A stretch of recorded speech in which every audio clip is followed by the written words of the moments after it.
ಬೀಜ ಕೊಡ್ತಾರೆ. ಬೀಜನೆಲ್ಲ ನಾವು ಭೂಮಿ ಎಲ್ಲ ರೆಡಿ ಮಾಡಿ, ಇದು ದವನ, ದವನದ ಬೀಜ ಫ್ಯಾಕ್ಟ್ರಿಯವ್ರು ಕೊಡ್ತಾರೆ. ಅವ್ರು ಕೊಟ್ಟ ಮೇಲೆ ನಾವು ತೊಗೊಂಬಂದು ಅದನ್ನು ಮೂರು ದಿನ ನೀರಿನಲ್ಲಿ ನೆನೆಸಿ ಒಂದು ಬಟ್ಟೆನಲ್ಲಿ ಕಟ್ಟಿಬಿಟ್ಟು ಅದರಲ್ಲಿ ಒಂದು ವೆಯ್ಟ್ ಇಕ್ಬಿಟ್ಟು ಅದನ್ನು ಒಂದು ಕಡೆ ಸೈಡಾಗಿ ಇಟ್ಬಿಡ್ತೀವಿ. ಅದು 3 ದಿನ ಆದಮೇಲೆ ಅದೆಲ್ಲ ಸಣ್ಣ ಸಣ್ಣ ಸಣ್ಣ ಮೊಳಕೆ ಬರ್ತದೆ. ಆ ಮೊಳಕೆ ಬಂದಮೇಲೆ ನಾವು ತೋಟಕ್ಕೆ ತೊಗೊಂಬಂದು ಅದನ್ನು ಮಡಿ ಕಟ್ಟಿ ಅದನ್ನು ಕೆಸರು ಮಾಡಿ ಅದರಲ್ಲಿ ನಾವು ಎಲ್ಲ ಸೇವೆ ಮಾಡ್ದಂಗೆ ಅಲ್ಲಿ ಚೆಲ್ತೀವಿ. ಅದು ಒಂದು ತಿಂಗಳಿಗೆ ಅದು ರೆಡಿ ಆಗಿ ಬರೋದು. ಆವಾಗ ಏನು ಮಾಡ್ತೀವಿ, ಇದೇ ಥರ ತೋಟದಾಗೆ ಮಡಿ ಕಟ್ಟಿ ಲೇಬರ್ ಇಕ್ಕೊಂಡು ಅದನ್ನು ಅಲ್ಲಿಂದ ತಗೊಂಬಂದು ಇಲ್ಲಿ ಶಿಫ್ಟ್ ಮಾಡ್ತೀವಿ. ಶಿಫ್ಟ್ ಮಾಡಿದಾಗ ಅದು ಒಂದು 20 ದಿನ ತಿಂಗಳಿಗೆ ಎಲ್ಲ ಹೊಸ ಸುಳಿ ಆಗ್ತದೆ. ಹೊಸ ಸುಳಿ ಆದಮೇಲೆ ಅವಾಗ ಅದು ಗೊಬ್ಬರ ಹಾಕ್ತೀವಿ, ಆಮೇಲೆ ಕಳೆ ಕೀಳ್ತೀವಿ, ಆಮೇಲೆ ಅದಕ್ಕೆ ಔಷಧಿ ಹೊಡಿತೀವಿ, ಮೆಡಿಸಿನ್ ಹೊಡಿತೀವಿ, ಎಲ್ಲ ಮಾಡಿಬಿಟ್ಟು ಇಷ್ಟು ಮಟ್ಟಿಗೆ ನಾವು ಬೆಳೆ ರೆಡಿ ಮಾಡ್ತೀವಿ. ಬೇರೆ ಕಡೆ ಮಾಡಬೇಕು, ಅಲ್ಲಿಂದ ಕಿತ್ತು ಇಲ್ಲಿ ನಾಟಿ ಮಾಡೋದು. ಹಾಂ, ಸೇಮ್ ಅದೇ.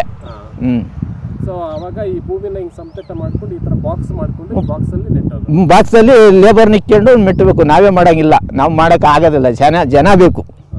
ಇದಕ್ಕೊಂದು ನಾವು ಒಂದು 20,000 ಬರೀ ನಾಟಿ ಮಾಡೋಕ್ಕೆ ಕೊಟ್ಟಿದ್ದೀವಿ ದುಡ್ಡು. ಬರೀ ನಾಟಿ ಮಾಡೋ ಲೇಬರಿಗೆ ಕೊಟ್ಟಿದ್ದೀವಿ. ಇದು ಎಷ್ಟು, ಒಂದು ಎಕರೆ ಇದೆ? ಹಾಂ, 1 ಎಕರೆ ಇದೆ. 1 ಎಕರೆಗೆ ಹಾಕಿದ್ದೀರಾ? ಇದು ಬೆಳೆ ಬರೋದಕ್ಕೆ ಎಷ್ಟು ದಿವಸ ಬೇಕು? 3 ತಿಂಗಳು ಬೇಕು. ಎಕರೆ ಅಂದ್ರೆ ಎಷ್ಟು ಬರ್ಬೋದು ಅಣ್ಣ? ಇದು ಒಂದು 10 ಟನ್ನು ಅವರೇಜ್ ಕಟ್ಟೇವ್ರೆ. ಅದು ಡೆವಲಪ್ ಆಗೋದ್ರ ಮೇಲೆ ವೆಯ್ಟ್ ಮೇಲೆ ಅದು ಹೋಗ್ತದೆ.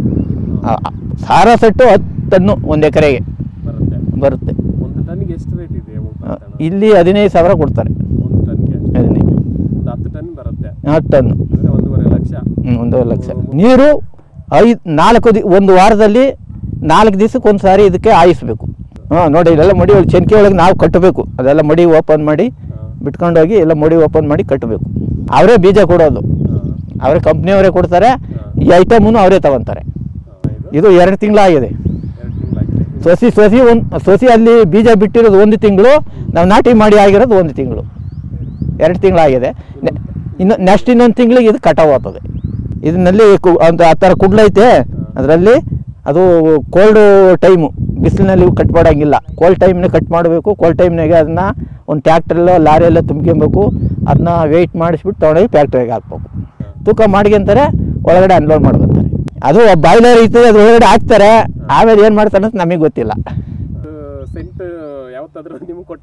ಇಲ್ಲ, ನಾವೇನು ಕೇಳಿಲ್ಲ, ನಾವು ಕೊಟ್ಟಿಲ್ಲ. ನಮ್ಮ ಜೀವನ ನಮ್ಮ ವಯಸ್ಸಿನಲ್ಲಿ ನಾವೆಂದೂ ಹಾಕಿಲ್ಲ, ಇರೋದು ಹೇಳ್ಬೇಕು. ನಾವೆಂದೂ ಹಾಕಿಲ್ಲ. ನಮ್ಮ ಮಕ್ಕಳು ಹಾಕ್ತಾರೆ, ಮೊಮ್ಮಕ್ಕಳು ಹಾಕ್ತಾರೆ, ನಮ್ಮ ಮಗನ ಹಾಕ್ತಾನೆ, ಸೊದಿಗಳು ಹಾಕ್ತಾರೆ. ನಾವೆಲ್ಲ ಎಂದೂ ಹಾಕಿಲ್ಲ. ವಾಟರ್ ಸೋರ್ಸ್ ಹೆಂಗೆ? ವಾಟರ್ ಎಲ್ಲಿ ಬೋರ್ ಹಾಕಿದ್ದೀರಾ? ಹಾಂ, ನೋಡ್ರಿ ಎಲ್ಲ ಐತಿ ಬೋರು. ಹೌದು, ಎಲ್ಲ ಪೈಪ್ ಲೈನ್ ಮಾಡಿದ್ದೀವಿ. ಪೈಪ್ನಲ್ಲಿ ಬರ್ತದೆ. ಆಮೇಲೆ ಇದೊಂದು ವರ್ಷ ಅಷ್ಟೇ, ನೆಕ್ಸ್ಟ್ ವರ್ಷ ನಾವೇನು ಕಟ್ಟಲ್ಲ, ಎಲ್ಲ ಟ್ರಿಪ್ ಮಾಡ್ತೀವಿ. ಟ್ರಿಪ್ನಲ್ಲಿ ಸಪ್ಲೈ ಆಗ್ತದೆ.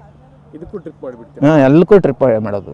ಸ್ಪ್ರಿಂಕ್ಲರ್ ಮಾಡ್ತೀರಾ? ಇಲ್ಲ, ಸ್ಪ್ರಿಂಕ್ಲರ್ ಮಾಡಲ್ಲ, ಟ್ರಿಪ್ ಮಾಡ್ತೀವಿ. ಸ್ಪ್ರಿಂಕ್ಲರ್ ಮಾಡಬೇಕು ಅಂತಂದರೆ ನೆಕ್ಸ್ಟ್ ಒಂದು ಸಾರಿ ಬೆಳೆ ಬರೋಗೆ ಅದು ಪೈಪು ಎಲ್ಲ ಇದಲ್ಲೆಲ್ಲ ಜೋಡಿಸಿರ್ತೀವಿ.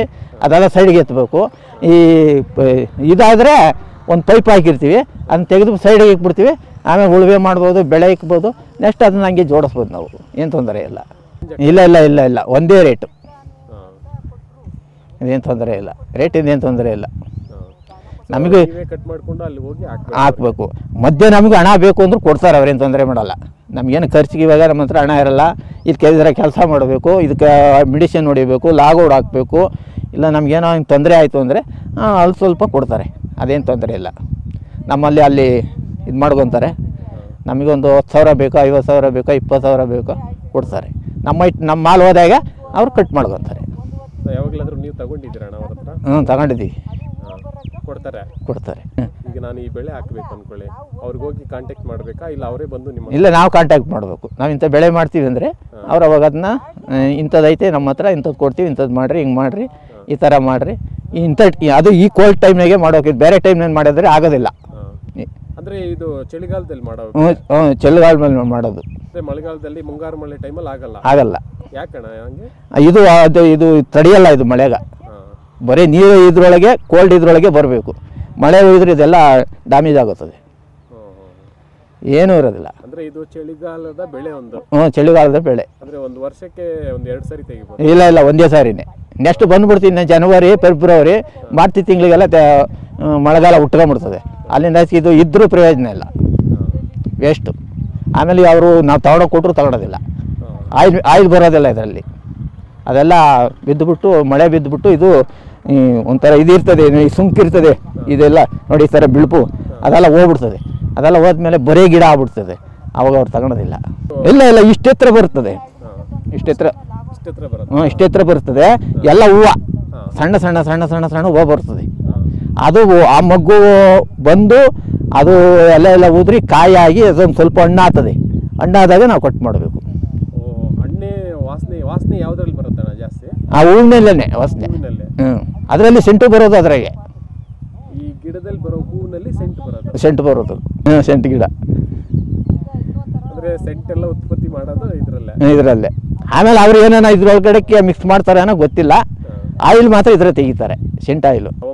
ನವಂಬರು ಡಿಸೆಂಬರು ಜನವರಿ ಫಿನಿಶ್ ಮಾಡಬೇಕು. ಇದು ಎಲ್ಲ ಕಡೆನೂ ಬೆಳೆಯೋಕ್ಕಾಗತ್ತಾ? ಇಲ್ಲಿ ಎಲ್ಲ ಕಡೆಗೂ ಬೆಳಿಬೋದು. ನಮ್ಮ ಕಡೆಗೆ ಇನ್ನೂ ಬೇರೆ ಕರೆ ಭೂಮಿ ಇರ್ತದೆ ಗೊತ್ತಾ ನಿಮಗೆ, ಕಪ್ಪು ಭೂಮಿ. ಅಲ್ಲಿ ಇನ್ನೂ ಶ್ರೇಷ್ಠವಾದ್ದು, ಚೆನ್ನಾಗಿ ಬರ್ತದೆ, ಇಳುವರಿನೂ ಬರ್ತದೆ, ಒಳ್ಳೆ ಶಕ್ತಿ ಇರ್ತದೆ ಆ ಭೂಮಿ ಒಳಗೆ. ನಮ್ಮ ಭೂಮಿಯಲ್ಲಿ ಶಕ್ತಿ ಇರೋಷ್ಟು ಕಮ್ಮಿ. ಇದು ಕೆಂಪು ಭೂಮಿ, ಅಲ್ಲಿ ಒಳ್ಳೆ ಶಕ್ತಿ ಇರ್ತದೆ, ಅದರಲ್ಲಿ ಚೆನ್ನಾಗಿ ಬರ್ತದೆ. ಅಂದರೆ ಈ ಥರ ಬೆಳೆ ಆದ ತಕ್ಷಣ ನೈಟ್ ಕಟ್ ಮಾಡ್ತಾರೆ, ಯಾವತ್ತಲ್ಲಿ ಕಟ್ ಮಾಡ್ತಾರೆ ಇದನ್ನು? ಅವ್ರು ಬಂದು ನೋಡ್ತಾರೆ, ಅವರು ಟೆಸ್ಟ್ ಮಾಡ್ತಾರೆ. ಇಂಥ ದಿನ ನೀವು ಕಟ್ ಮಾಡ್ಬೇಕು ಅಂತ ನಮಗೆ ಮಾಹಿತಿ ಕೊಡ್ತಾರೆ, ಅವತ್ತೇ ನಾವು ಕಟ್ ಮಾಡ್ಬೇಕು, ನಾವೇ ಮಾಡೋಂಗಿಲ್ಲ. ಪೇಮೆಂಟ್ ಎಲ್ಲ ಇಮಿಡಿಯೇಟಾಗಿ ಮಾಡಿಬಿಡ್ತಾರೆ? ಮಾಡಿಬಿಡ್ತಾರೆ. ನಮ್ಮದು ಹೋಗಿ ಅಲ್ಲಿ ಬೀಳೋದೇ ತಡ, ಹಂಗೆ ಕೊಟ್ಬಿಡ್ತಾರೆ. ಸೊ ಈ ಬೆಳೆ ಹಾಕೋದ್ರಿಂದ ನಿಮ್ಗೆ ಏನು ಅನ್ಸುತ್ತೆ? ಒಳ್ಳೆ ಪರವಾಗಿಲ್ಲ ಆದಾಯ? ನಮಗೆ ಚಳಿಗೆ ಇದೇ ಬೆಸ್ಟು. ಇನ್ನು ಬೇರೆ ಬೆಳೆ ಹಾಕಿದ್ರೆ ಇವಾಗ ನೋಡಿ ಅದು ಅಲ್ಲಿಟ್ಟಿದ್ದೀವಿ, ಅದು ಚಳಿಗೆ ಆಗಿಲ್ಲ, ಅದು ಒಂದು ಸ್ವಲ್ಪ ಡ್ಯಾಮೇಜು. ಇದು ಪರವಾಗಿಲ್ಲ. ಮಾಮೂಲಿ ಮಳೆಗಾಲದಾಗ ಏನು ಬೆಳೆ ಹಾಕಿ ಬರ್ತದೋ ಅದೇ ಥರ ಇದು ಬರ್ತದೆ.